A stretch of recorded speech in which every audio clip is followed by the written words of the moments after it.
What's really astonishing right now is that the blood stains of al-Fashir civilians are visible from space.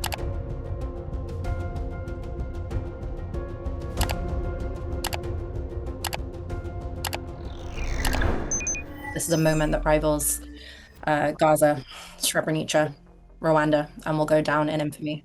The RSF constructed an earthen wall to contain the population of Al Fasher in the siege that they lay for over 16 months. And what they are currently doing is stationing their vehicles at the exit points of this earthen wall and blocking, controlling the flow of civilians exiting the city and massacring civilians these exit points. It is devastating. Sarah, I really think it comes down to a lack of political will.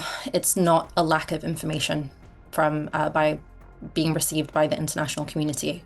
The warnings, I actually checked at PAMA, we've been issuing warnings since October 2023 about the risks to North Darfur in particular.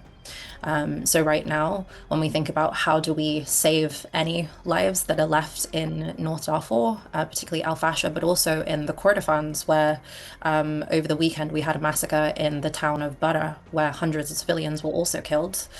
We really need to exert more pressure on the international community to develop this political will, because there are many, many responses that could have been taken. We have made extensive recommendations on civilian protection, and none of those policy recommendations have been heeded. We have had near constant contact with civilians inside of Al Fasher and civil society activists and journalists who over the past year have been bravely sharing testimony about the reality and the humanitarian situation inside the city. The city has been subject to near daily shelling and drone strikes by the RSF over the past year. And since Sunday, when the RSF captured the final base of the Sudanese armed forces, we've lost contact with everyone. And partly that is because of the telecommunications blackout that I mentioned that has been ongoing since February of last year, and the fact that Starlink devices provided the only lifeline connecting Al Fasher to the outside world.